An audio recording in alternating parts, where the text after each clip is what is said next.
Hello, and welcome back to the History of the Mongols. I'm your host, Kyle.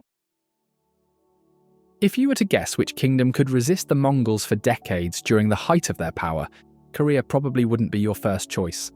Yet, despite its proximity to Mongol-dominated North China, and the fact that it had been on the Mongols' radar since the early 1220s, it took until the 1260s for the Korean peninsula to be fully subdued. In today's episode, we explore the long, bitter, and often overlooked Mongol War in Korea, culminating in the final submission of the kingdom during the reign of Great Khan Munka. By the 13th century, the Korean peninsula was ruled by the royal house of Wang, established in 918. Their state, known as Koryo, also written as Goryeo, derived its name from the earlier and larger Korean kingdom of Koguryo, also written as Goguryeo, which had dominated the peninsula before falling in 668 CE. Both names, of course, are the origin of the modern name Korea. The Koryo kingdom of the 13th century, however, was more modest in its territorial extent, with its borders largely confined to the area south of the Yalu River. Despite its smaller size, Koryo was a proud and sophisticated state, heavily influenced by Buddhism, a major hub for regional trade, and an artistic and cultural centre. Koryo had successfully repelled invasions by both the Khitan Liao and the Jurchen Jin. While these confrontations had eventually led to tributary relationships, the kingdom managed to preserve its internal autonomy and a distinct worldview, in which its king was regarded, at least within Korea, as another son of heaven, on equal footing with the Chinese emperor, who traditionally held that lofty title. Much like their counterparts in Song China, the civilian aristocracy of Koryo dominated the government, while the military, despite its role in defeating external threats like the Jurchen invasion of the 1120s, was excluded from significant political power. Military leaders received neither recognition nor promotion, and over the 12th century, conditions for the military deteriorated further. Rebellions erupted, which the army was called upon to suppress, yet the civilian bureaucracy continued to sideline the soldiers, who ensured their security. Matters reached a breaking point during the reign of King Uizhong, 1146 to 1170. More preoccupied with Buddhist ceremonies than effective governance, Uizhong's court was plagued by corruption. Powerful aristocratic families dominated government institutions, factional rivalries paralysed the court, and outspoken critics were swiftly exiled. Military leaders, already frustrated by systemic discrimination, now had ample reason to act. In 1170, General Chong Chungbu led a coup, overthrowing King Uizhong in favour of his brother and ushering in a century of military rule in Korea. The kings remained, but their authority was reduced to little more than ceremony. They became figureheads while real power was held by military strongmen. This arrangement closely mirrored the shogunate established in Japan around the same time by Minamoto no Yoritomo. Although the Japanese emperor retained his title and performed religious and ceremonial duties, effective rule rested with the shogun, and after Yoritomo's death in 1199, with the regents, the shikken of the Hojo clan. In both Japan and Korea, military dictatorships emerged alongside nominal monarchs, a political structure that would profoundly shape how both states responded to the unprecedented threat posed by the Mongol Empire. Chungbu struggled to consolidate power during his brief rule over Koryo. His inability to resolve the kingdom's internal crises led to widespread unrest and persistent rebellions. In 1178, he was overthrown by rival generals, beginning a period of instability marked by competing military strongmen vying for control. This cycle of violence and political fragmentation continued until 1196, when the general Choe Chung-hon seized the initiative by assassinating the reigning military dictator. Choe Chung-hon proved to be more than just a capable soldier. He was a shrewd political operator with a vision for restoring stability to Koryo. After eliminating his predecessor, Chu quickly approached the royal court, offering the king a carefully crafted justification for his actions. With royal approval secured and the support of influential military figures, Chu consolidated his authority. He astutely distributed power and patronage to key factions, offering incentives to military leaders, the aristocracy, and the literati, while systematically rooting out his rivals. Choi reinforced his regime through the kingdom's existing dynastic institutions, reforming them to curb corruption, while ensuring his loyalists held the most critical positions. Through strategic marriage alliances, he intertwined his family with other elite lineages, creating a parallel power structure alongside the royal dynasty. To neutralize potential threats, Cho deliberately weakened the state-controlled military forces while building a formidable private army, loyal only to him. His embrace of both Zen Buddhism and Confucian values further bolstered his legitimacy, enhancing his public image as both a devout and effective ruler. By the early 13th century, Cho had effectively established a military dictatorship in all but name, with the king reduced to a largely ceremonial and religious figure. For nearly a decade, Cho believed he had secured his grip over the Korean peninsula. However, external events soon shattered that sense of security, namely the rise of Genghis Khan. In 1211, the Mongol invasion of the Jin Empire commenced, an event that reverberated across East Asia.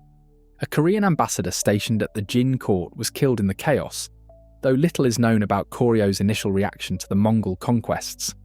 For centuries, Korea had regarded the volatile Manchurian frontier as a constant source of danger, first from the Khitan Liao, then the Jurchen Jin.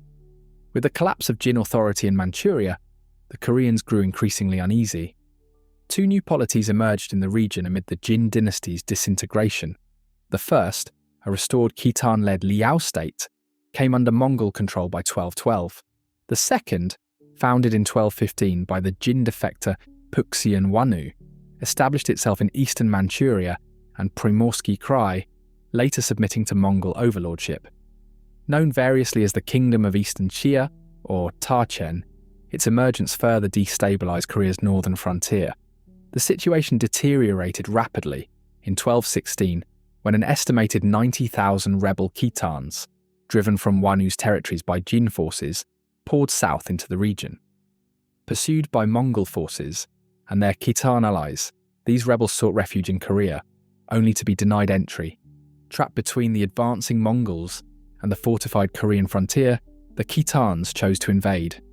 In the autumn of 1216, Khitan horse archers smashed through Korea's northern defences, launching a deep incursion that threatened the capital, modern-day Kaesong. Though Korean forces prevented the Khitans from advancing beyond the northern half of the country, the threat was far from contained. After briefly retreating across the border to gather reinforcements in late 1217, the Khitans returned, spending much of 1217 and 1218 pillaging northeastern Korea. In the winter of 1218, an unexpected development unfolded on the Korean frontier. A combined Mongol and Eastern Xia force, totaling roughly 30,000 troops, arrived in Korea. This army, led by Mongol commanders Kachin and Jala, with an additional 20,000 soldiers provided by Puxian Wanu, carried a straightforward message. They intended to crush the rebel Khitans who had been raiding northern Korea. In return for their assistance, the Mongols requested provisions and military support from Koryo, along with the expectation that the Koreans would enter into a tributary relationship, similar to their previous arrangements with the Khitan Liao and Jurchen Jin dynasties. After a short period of hesitation, the Koreans agreed to the terms. They dispatched 1,000 elite troops and 1,000 bushels of rice to support the Mongol-led campaign. The joint operation swiftly achieved its goal. The rebel Khitans were decisively defeated, and by 1219, Korea formally entered into a tributary relationship with the Mongol Empire. Remarkably, Korea's initial encounter with the Mongols was relatively non-violent. Although burdened with tribute demands, Koryo's cities remained untouched by invasion. The de facto ruler of Korea at the time, Choi Chung-hon, understood the precarious situation. Advanced in age and struggling with poor health, Chu was focused on securing a smooth transfer of power to his son. Having carefully assessed the nature of the Mongol threat, he assumed the tributary relationship would mirror earlier arrangements with Liao and Jin, burdensome but tolerable. Choi Chung-hon passed away in late 1219, succeeded by his eldest son, Choi Yu. Like his father, Choi Yu was a capable military leader and administrator, though arguably less cautious in his dealings with foreign powers. He soon discovered that Mongol demands far exceeded those of previous overlords, particularly their obsession with acquiring otter skins, prized for their exceptional, water-resistant properties. Among a nomadic people who spent much of their lives exposed to the elements, otterskin caps and garments were highly coveted luxury items.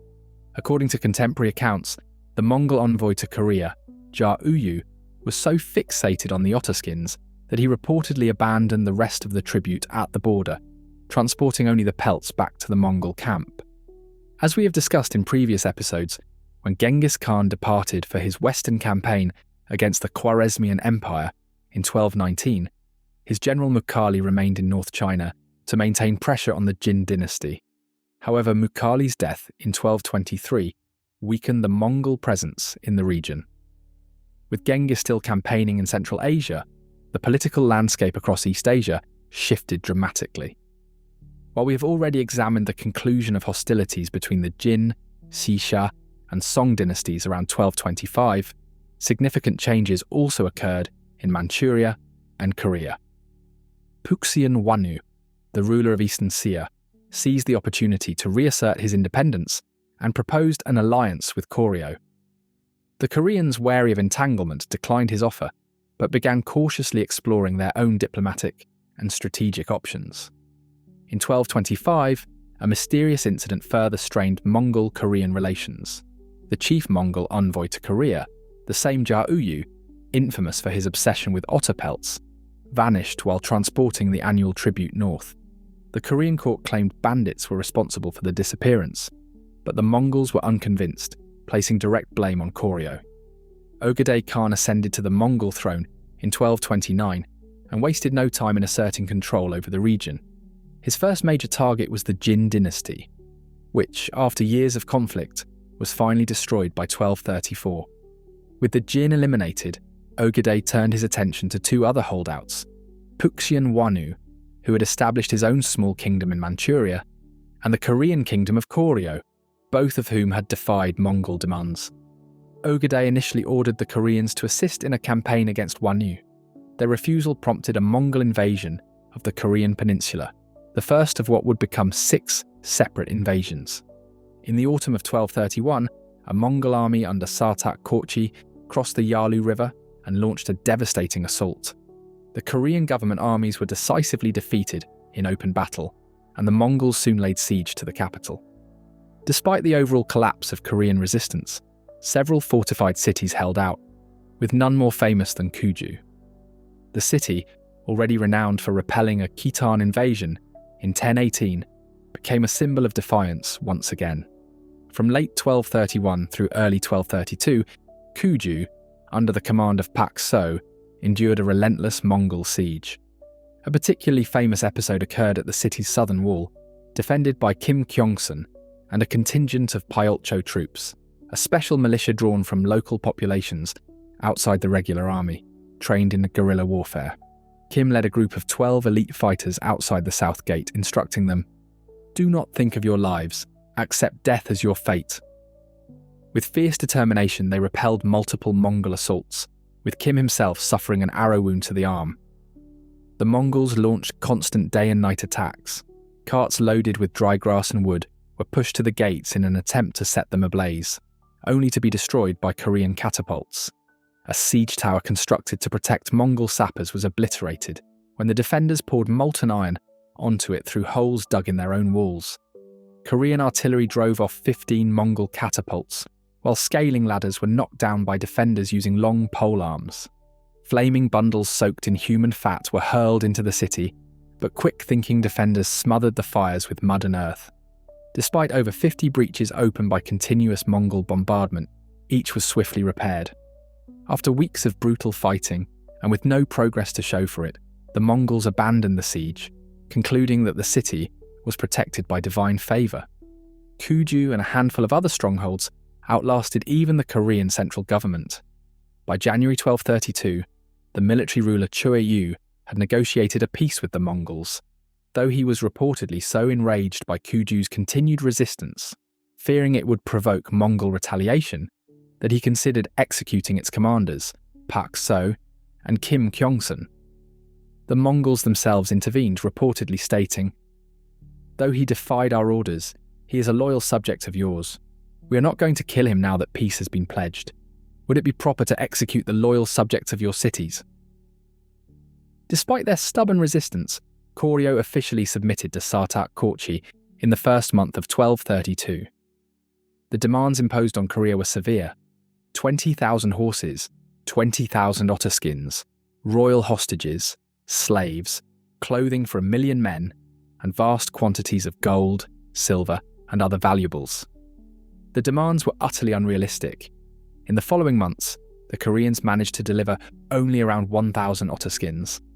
Nevertheless, the Mongols installed 72 Darugachin, imperial overseers, to administer Korea, and Sartak withdrew his army, believing the peninsula to be effectively subjugated. The Koreans, however, were far from willing to comply with Mongol demands. The expectations placed upon them were excessive, and though they offered considerable tribute, they steadfastly refused to surrender royal hostages. In response, Chuiyu, the military ruler of Koryo, established the Sambyolcho, a paramilitary police force loyal to his regime. By the spring of 1232, Cho convened his senior ministers to determine their course of action. In the summer, the decision was made. Cho-yu, the king, and the court evacuated the capital at Kaesong, relocating the government to Ganghwa Island off the western coast, a position well protected by Korea's formidable navy. Mongol officials stationed in Korea were swiftly eliminated, and the peninsula erupted into open revolt. Sartak, the Mongol general, returned in the autumn of 1232, launching a brutal campaign of devastation across northern Korea. Yet, during the siege of one stronghold, Sartak met his end at the hands of an unlikely opponent, a Buddhist monk-turned-archer named Kim Yun-hu. With their commander slain, the Mongol army withdrew from the peninsula. This was not the end of Mongol ambitions in Korea.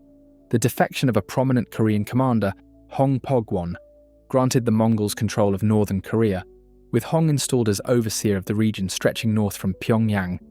In early 1233, a Mongol envoy delivered a new list of grievances and demands, among them the expectation that Korean forces assist the Mongols in a campaign against Puxian Wanu, the Jin defector who had carved out his own kingdom in eastern Manchuria. These demands became irrelevant later that year, when Mongol forces under Guyuk eliminated Wanu and his fledgling state. Following the collapse of the Jin dynasty in 1234, a Grand Kuriltai was convened in Mongolia the following year to outline the next phase of Mongol expansion. The assembly decreed that military operations against the Song dynasty would intensify. The famous western campaign under Guyuk, Subutai, and Batu would proceed, and yet another army, this time under the command of Tangut Ba'atar, would be dispatched to subjugate Korea. Tangut Ba'atar's invasion, launched in the summer of 1235, inflicted catastrophic damage on Korea. By the winter of 1236, aided by Hong Pogwon's collaboration, Mongol forces had advanced nearly 470 kilometers into the peninsula. Korea, unable to muster large field armies capable of meeting the Mongols in open battle, was forced to adopt alternative defensive strategies. As the royal court had retreated to Ganghwa Island, so too were civilians from the countryside ordered to flee to offshore islands or remote mountain fortresses, beyond the reach of Mongol cavalry. Korean resistance focused on guerrilla warfare, Pyolcho units, highly mobile, locally recruited fighters, specialized in ambushes, surprise raids, and night attacks. Their superior knowledge of Korea's rugged terrain allowed them to outmaneuver Mongol forces in hit-and-run operations. Though these tactics proved effective at harassing the invaders, they could not decisively halt the Mongol advance. Frustrated by the elusive Korean fighters, the Mongols responded with even greater brutality. Fortified settlements, isolated and largely left to their own defences, suffered horrific fates when they fell. The countryside was ravaged, and the death toll among the civilian population was staggering. While the guerrilla tactics prolonged Korea's resistance, they came at a terrible cost. The Mongols could not easily strike at the royal court or the Chou military dictatorship, entrenched on Ganghwa Island, but neither could the Koreans stop the systematic devastation of the mainland. Large numbers of Korean defectors, disillusioned by the ongoing suffering, joined the Mongol side. In many respects, the Choi regime had chosen a strategy that, while preserving their own grip on power, subjected the Korean people to immense destruction and suffering. By the winter of 1238, the Korean royal court, exhausted by years of warfare and devastation, was finally prepared to open negotiations with the Mongols to halt the destruction. Tangut Bartar, the Mongol general leading the campaign, withdrew his forces as talks commenced, and for a brief moment, it appeared the Koreans would pledge formal submission to the Mongol Empire. However, the Mongols' definition of negotiated settlement differed greatly from Korean expectations.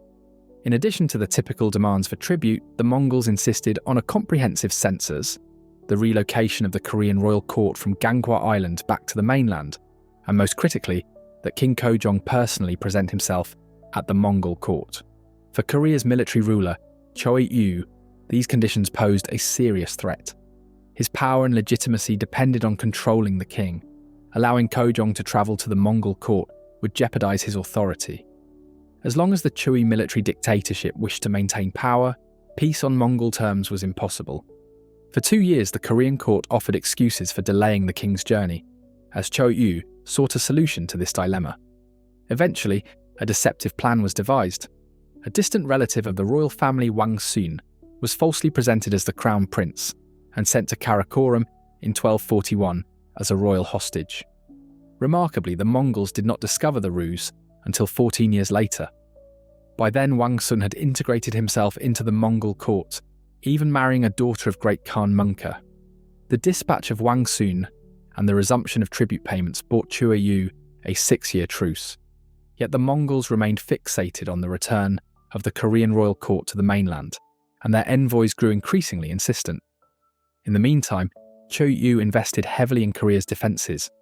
Elaborate fortifications were constructed on Ganghwa Island, militias were organised, and extensive religious projects were undertaken to secure divine protection.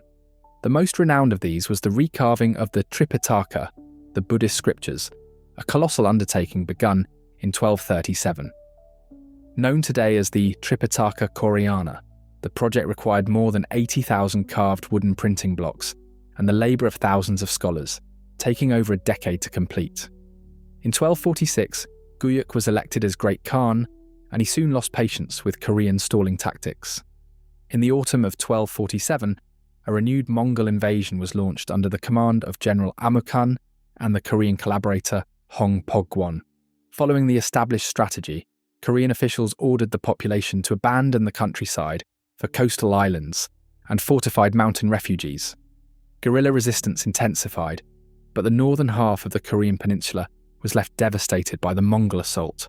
The death of Guyuk in the summer of 1248, followed by the death of Choi-yu in the winter of 1249, ushered in a brief period of relative calm. Choi-yu was succeeded by his son, Choi-hang, who quickly demonstrated that he lacked the political skill and restraint of his father and grandfather. Arrogant and rash, Choi-hang struggled to navigate the precarious balance of Korean politics and Mongol pressure. Within months of taking power, he faced an attempted coup, and his heavy-handed response alienated key allies, alliances Korea could ill afford to lose, as the Mongol threat continued to loom over the peninsula. In 1251, Munka was confirmed as Great Khan, and his ambition to complete the Mongol conquests left little room for Koryo's continued independence. Once again, Mongol envoys demanded that King Kojong present himself at the Mongol court and abandon the sanctuary of Ganghwa Island. Once again, the Korean court stalled. They claimed King Kojong was too old and too sickly for such a journey, though they vaguely hinted that they might be willing to discuss the possibility of perhaps sending the crown prince instead. Meanwhile, Korean defences were strengthened in preparation for the inevitable invasion. At the Great Kuriltai of 1252, the same council that sent Kublai Khan against Dali and Hulagu against the Abbasid Caliph in Baghdad, an army was also organised to bring Korea to heel. In August 1253, Prince Yeku led a Mongol force into Korea, accompanied by commanders Amukan and the Korean defector Hong Pogwon. Their arrival was preceded by envoys declaring that Prince Yeku had come to personally verify whether King Kojong was as ill as claimed. Kojong was given 6 days to comply and meet Mongol representatives on the mainland. In the end, King Kojong met the Mongol envoys, but only on the straits across from Ganghwa Island, a gesture that achieved nothing. The Mongol army swept across the peninsula, burning settlements and forcing inland populations to flee to coastal strongholds and mountain fortresses. Pyotcho guerrilla fighters harassed Mongol detachments, while the Mongols razed the cities that dared resist. The siege of Chungju proved especially significant. Defended by Kim Yunhu, the same Buddhist monk-turned-soldier who had famously slain the Mongol commander Sartak 2 decades earlier, the city resisted fiercely. Yeku, frustrated by the prolonged siege and reportedly suffering from illness, made little progress. Before the year's end, Mongke recalled Prince Yeku due to political disputes with other Mongol princes. Command of the campaign fell to Amukan and Hong Pogwon, who briefly experimented with amphibious operations. In early 1254, 7 captured Korean ships landed Mongol troops on Kal Island, an operation that produced no significant results. Amukan withdrew his forces that spring, but returned in August with reinforcements under Jalayirtai Korchi. Jalayirtai introduced new demands for Korean submission. This time, Korean ministers and officials were required to adopt Mongol hairstyles, shaving most of the head, leaving only a tuft of hair on the forehead and braids over the ears. More significantly, both King Kojong and the military dictator, Chue Hang, were ordered to appear on the mainland. Predictably, Chue Hang refused. By early summer 1255, Jalayirtai and Amukan pulled their forces back toward the northern border, leaving behind a devastated countryside. Years of Mongol raids had decimated farmland, displaced communities, and left the peninsula reeling, a situation made worse by a prolonged drought. Contemporary records report that in the first year of Jalayirtai's command, approximately 200,000 Koreans were taken captive. The suffering was immense, and the situation deteriorated further when Jalayirtai launched another campaign in autumn 1255, including a new shipbuilding program to prepare for a direct assault on the well-fortified Ganghwa Island. The growing frustration of the Mongols was evident by mid-1256, when Korean envoys arrived seeking peace and Mongol withdrawal. Incensed by continued Pyolcho night raids against his forces, Jalayirtai famously retorted, "If you desire peace and friendship, then why do you kill our soldiers in great numbers?" Jalayirtai's withdrawal of troops to the north in the autumn of 1256 offered little reprieve for the Korean peninsula. By the spring of 1257, even the sanctuary of Ganghwa Island was gripped by famine. As Jalayirtai resumed his campaign that spring, it was increasingly evident that the Choi military regime in Korea was nearing collapse. The situation further deteriorated with the death of Choi Hang, whose son, Choi Wei, succeeded him, an appointment that proved disastrous. Choi Wei's efforts to garner public support by distributing food to the court and populace were undermined by rampant corruption among his advisors and his own poor leadership. His alienation of the royal court and key officials steadily eroded his authority. Faced with mounting dissatisfaction, the inevitable occurred. In May 1258, officers led by Kim In-jun launched a coup against the Chu regime. Chue Wei attempted to escape over the palace walls, but, hindered by his own obesity, failed to flee. He was captured and killed by the conspirators, marking the end of 6 decades of Choi military rule in Korea. Kim In-jun swiftly positioned himself as the new military governor. With the support of the aging King Kojong, and by distributing the wealth accumulated by the Chu family, Kim consolidated power. But his regime was far weaker than that of his predecessors. Crucially, he too refused to submit to Mongol authority. The Mongols, unimpressed with this change of leadership, renewed their demands. When envoys arrived in the summer of 1258, they warned of an imminent assault on Ganghwa Island. In August, Jalayirtai received additional reinforcements under the command of Yasuda. The continued refusal to provide the Mongols with either the crown prince or the king as hostages was met with brutal retaliation. Unchecked destruction swept across the Korean peninsula. With the royal court still entrenched on Ganghwa Island, the Mongols increasingly prepared to impose direct rule. Despite the bloody efforts of the Korean Pyolcho guerrilla fighters, their attacks could not halt the relentless Mongol advance. By 1259, resistance had collapsed. Across the country, uprisings against military rule erupted, and towns and cities capitulated to the Mongols rather than endure further suffering. With food supplies depleted and military forces all but annihilated, the Korean leadership finally sought peace. In the spring of 1259, a formal agreement was reached. Crown Prince Wangchon would travel to the Mongol court as a royal hostage. the Korean court would return to the mainland, and the formidable defences of Ganghwa Island were to be dismantled. Though Kim In-jin retained his position, his authority was a mere shadow of the power once held by the Chui dynasty. Organised Koryo resistance to Mongol domination was effectively over. In May 1259, Prince Wang Chon set out for the Mongol imperial court. However, events took an unexpected turn when Mongol Khan died in August that year. Undeterred, Wang Chon travelled to the court of Mongol's brother, Kublai Khan, in China. There he became the first foreign ruler to formally recognise Kublai as the new great Khan of the Mongol Empire. In return, Kublai provided Wang Chon with an armed escort to secure his return to Korea, where he would be installed as king, for the venerable Kojong, who had reigned throughout the entirety of the Mongol-Korean War, had died in July 1259. In a fitting conclusion to his reign, Kojong passed away mere weeks after the long, bitter conflict that defined his rule finally came to an end.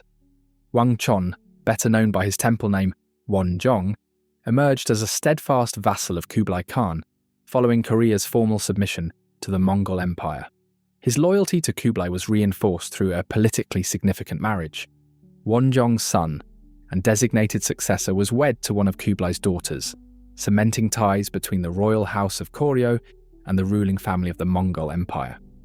The long era of military dictatorship in Korea finally ended in 1270 after a series of political assassinations dismantled the Chui regime. With the fall of military rule, the Korean royal court returned to the mainland from Ganghwa Island, re-establishing its authority, though now under the watchful eye of the Mongols. Koryo became a fully integrated client state of Kublai's Yuan dynasty. The Korean kings ruled, but their legitimacy and power were inseparable from Mongol support. This dependency became starkly evident when a brief coup ousted Wonjong from power, an interruption swiftly reversed by Mongol military intervention, which restored him to the throne. Despite Korea's formal submission, Mongol demands did not ease. If anything, they intensified. Korea was now expected to contribute to Kublai Khan's wider imperial ambitions. The kingdom provided ships, manpower, and vital food supplies to support Kublai's next major military undertaking, the conquest of Japan. Having rebuffed Kublai's demands for submission, the Japanese archipelago became the target of the first Mongol invasion of Japan in 1274, launched in part from Korean shores. In our next episode, we will examine this unprecedented invasion of Japan, tracing how the Mongol war machine, with Korean support, embarked on one of the most ambitious and ultimately fateful campaigns in East Asian history. I hope you've enjoyed this episode of the History of the Mongols. If you're enjoying the series and want to help support it, you could like the video, make sure you are subscribed to the YouTube channel, and leave a comment to let me know where in the world you are listening from. Thank you, and see you all next time.